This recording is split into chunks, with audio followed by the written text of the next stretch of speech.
Hello everyone, welcome back to theCUBE's live coverage of RSA 2023. I'm John Furrier, host of theCUBE. Dave Vellante is flying in right now. He'll be landing shortly. 4 days of wall-to-wall coverage. We got all the best content here, unpacking the security industry as it goes through what some are saying is an identity crisis, more hacks than ever before, platform refactoring, cloud scale. And here to talk with me is CUBE alumni, Merritt Baer, Office of the CISO at Amazon Web Services. Merritt, great to see you, CUBE alumni. Thanks for coming on.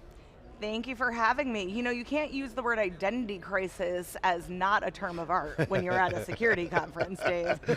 That was our headline of our two-part post we just rolled out on SiliconANGLE. But getting into like the whole, it's never over, there's more money being spent than ever before, people are still bolting on stuff, trying to build an abstraction layer, trying to build a platform when cloud scale is booming. The whole AI thing's right around the corner, throwing all this pollution out there with more code, writing hacks, auto generation, I mean. No more buzzwords. John, we can't do this. Yeah, I think you're right. So security has always been an important element of any business's consideration, but I think what is really changing now is that it's become part of their innovation strategy. Yeah.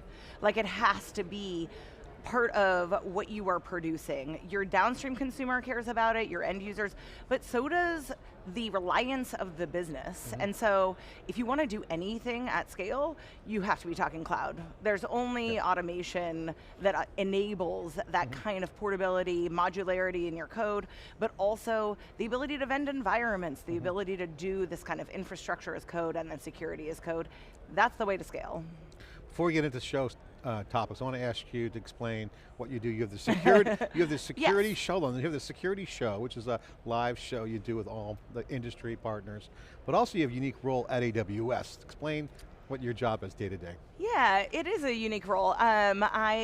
So I sit in AWS security, and of course we are responsible for the security of AWS. The service teams, maybe folks are familiar, we are a tech company, we produce technology products. The security services, the service teams are responsible for the security of their teams and of their products. So it is actually an interesting role because I do a lot of work around securing ourselves, and then I also talk to customers and empathize with them about what it takes to do security at scale in the cloud. You know, we are a security shop that runs on AWS, so as a practitioner, I can empathize.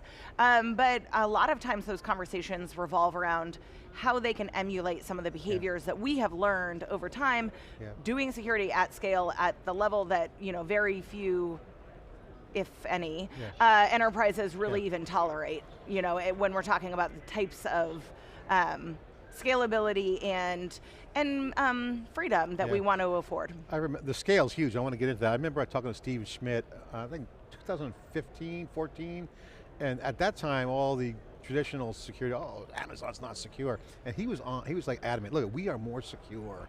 We have a large scale, we can create complexity or not, and so he was essentially, what I interpreted, so the more complexity of the architecture, meaning size, the harder it can be.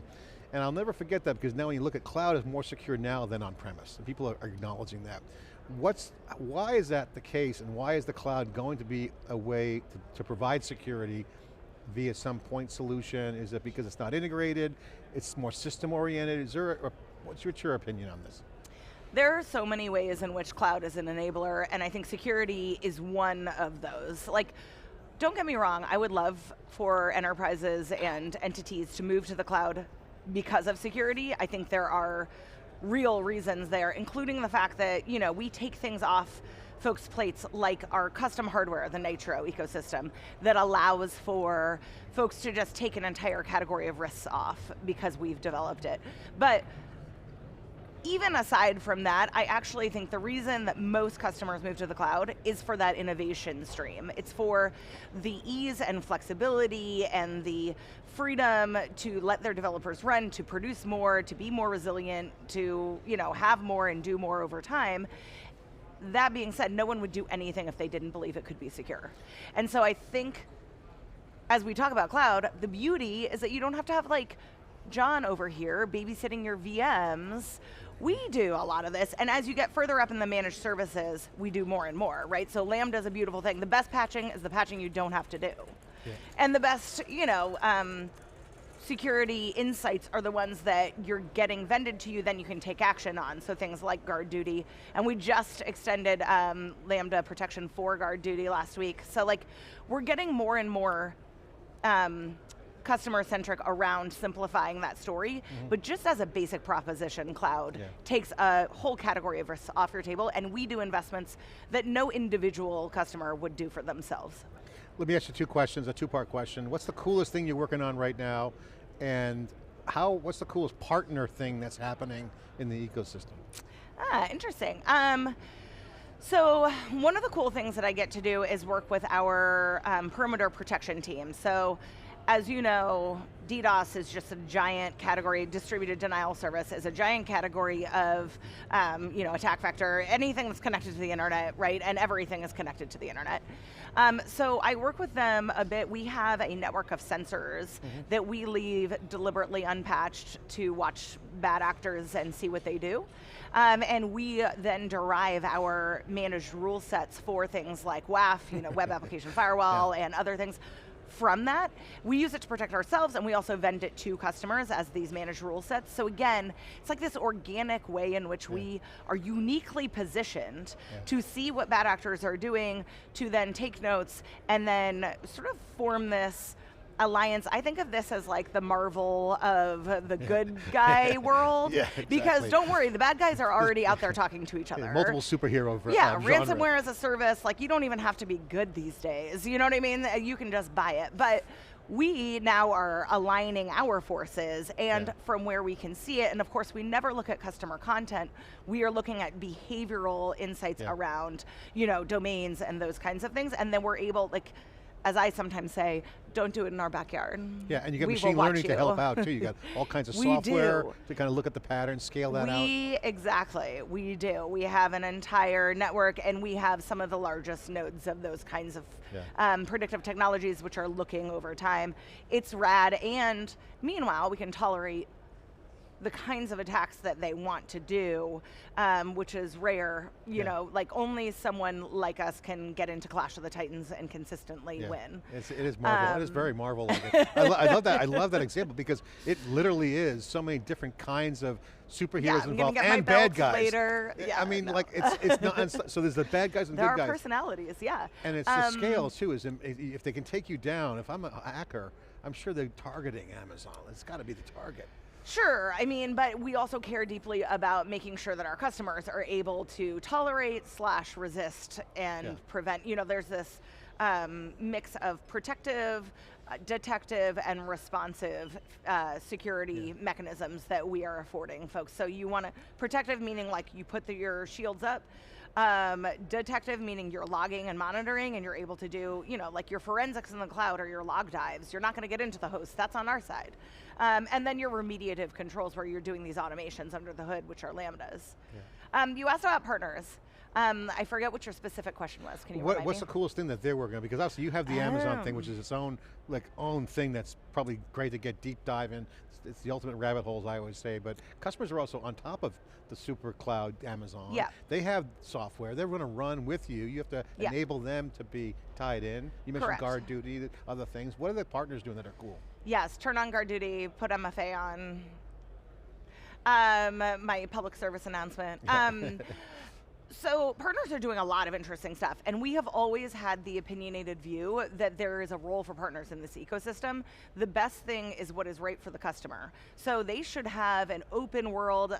Now I'm going to switch metaphors and go to like gaming, but like there should be a lot of freedom, a lot of choice, and yet like the ability to stick with what you want to use. And so I think unlike folks who package it and kind of say like, here's Barbie's dream house, we do tend to be more Lego-ish or whatever, Home Depot, where there's all the ingredients.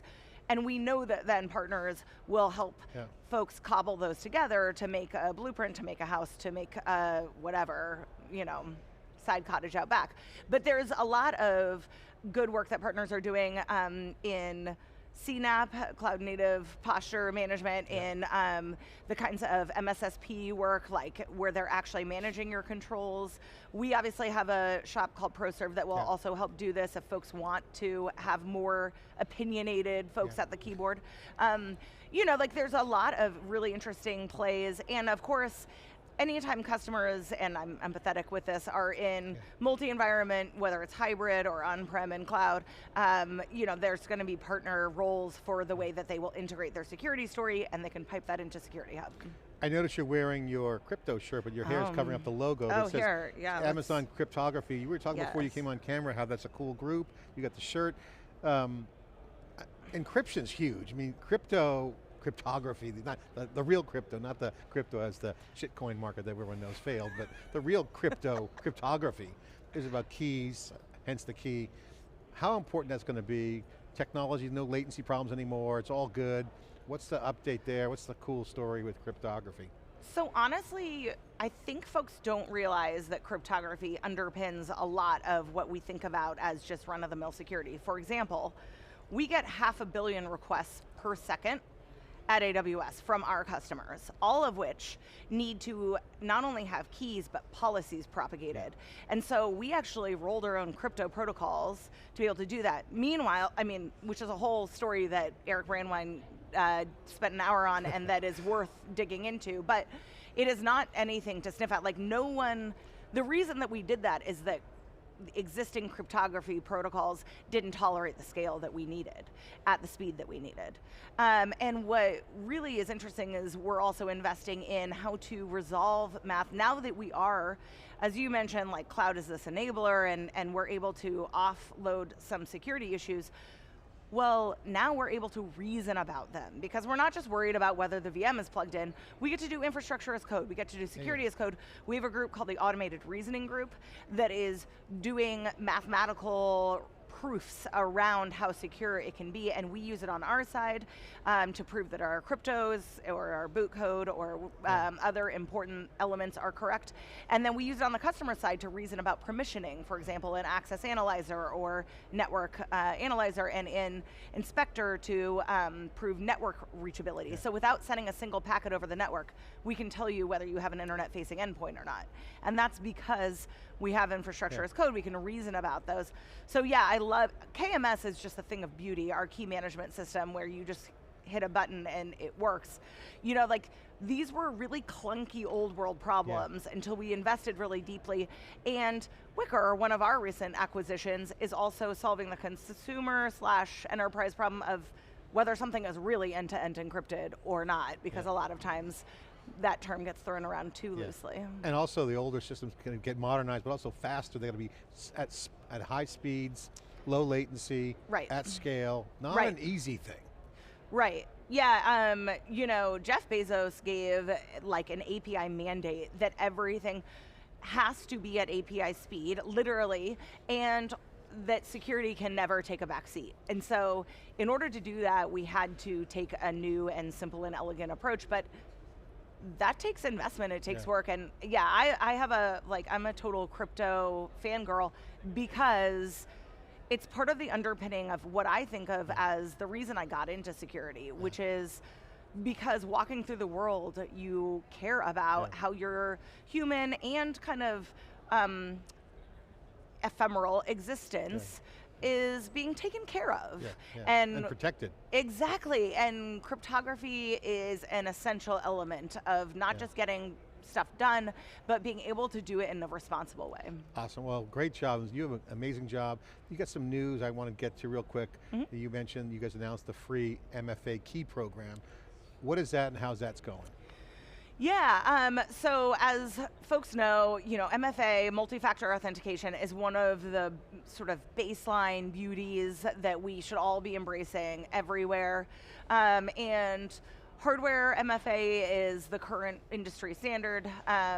So we have a program where if folks, you know, ask for it, and meet a couple criteria, we will send them MFA tokens. We really encourage folks to be doing this across the board. And to be honest, like, as a security team, it's one of the things that we put in place for ourselves years ago. You know, I think the philosophy at AWS is that we want to make the secure thing to do the easy thing to do.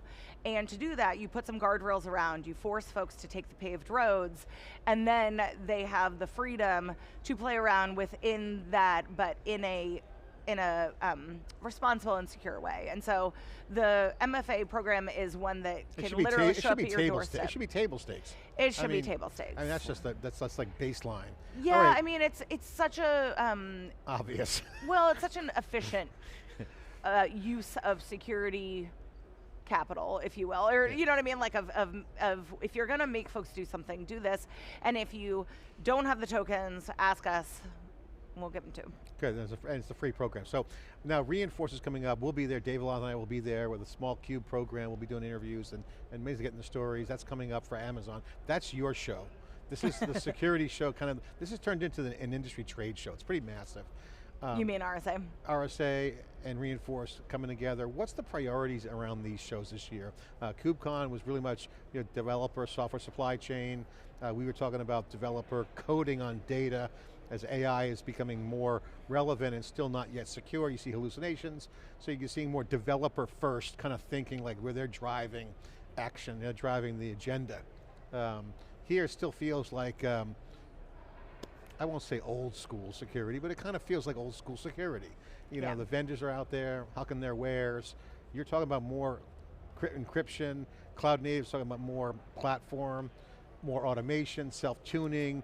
You talked about reasoning. These are the trends that are going to make things better. What are the priorities for CISO? How do the customers unpack all this? What's in the minds of the CISO? What's the psychology of the CISO right now? I think that CISOs who are looking towards the future are thinking about security as a bottom line imperative, and not just how to lock things down, because the term zero trust is one that is misleading. We're not talking about actually having it just like, I sometimes say like, this is my zero trust water bottle, nothing comes in or out. Forget it, right? Everything has to work and it has to be connected, and you have to find ways to make it secure and to do it at scale. And so I think, yes, like, just personally, my view is that our Reinforce conference is one that looks toward the future and that envisions security teams as the shop of yes, and as a business proposition that is not just like, I'm so sick of the like security as a cost center, like get out of here, you know what's a cost center? When you don't do security. Yeah, that's called going out of business center. I mean, that's going out of business center. Yeah, it's like, well, and like thoughtful architectures, and especially now that we've, again, like abstracted away a lot of this heavy lifting, thoughtful architectural decisions work well for availability, for reliability, for the considerations that a security team will take into account. And I think that as we see tooling advance, so things like in the encryption world, but also in governance models like AWS organizations, you can just delegate down permissioning. There are so many ways to do this in a really, I want to say beautiful, but like in an attainable way for CISOs. And so I think what most CISOs, so I was listening to a podcast on the way over here on Havana syndrome, and one of the keys takeaways is get off the X. Like, you're supposed to just move. Like, there is a risk to not moving. And I think like the point is you move because it's the right thing to do, but you also move because there's a risk to staying in place. Yeah. So, get off the X. Like, don't be the lowest target, and also don't stand there while they target you. The slowest person speeding is the one that gets the ticket. That's my philosophy. I always keep ahead, but don't be the last one. So Reinforce is coming up. What can we expect from Amazon? It's in Anaheim, California, in June. Yes. We'll be there, like I said. What's some of the themes that you guys will be pushing forward that people might want to know about and attend? I have two talks. One will be on the kinds of security that you get from us that we have invested in. So things like that Nitro ecosystem of hardware that take off an entire category of threats, but also that allow us to do more, better, faster. Runtime updates and so on. that leads into the customer side, things like KMS and S2N and some of the protocols we've invested in, some of the ways that we have invested in allowing customers to vend themselves security, but that are really like not a service, they are the ways that we want folks to behave securely, and therefore we have invested in those inventions. So that's one talk, and then I am giving another one on how we derive the kinds of productization like WAF managed rule sets from our raw threat intelligence and from whatever is available around that. So there's really interesting ways in which CISOs ask me all the time, like, can I get your threat intel? It's like, you're getting it. It's in guard duty. It's in WAF managed rule sets. It's in the ways that we... They always want it. They always have FOMO.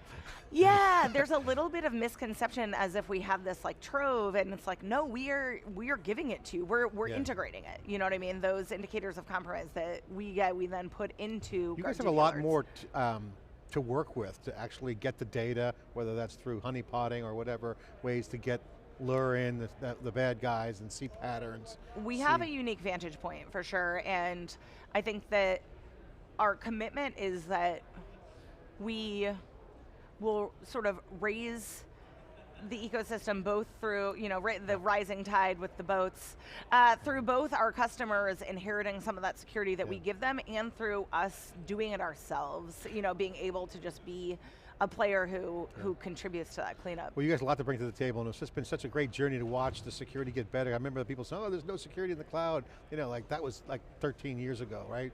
And now it's so secure, it's more secure than the enterprise on premises. Absolutely, it also just, to be honest, security in the cloud is a luxury because you get to worry about those, top layers of the stack.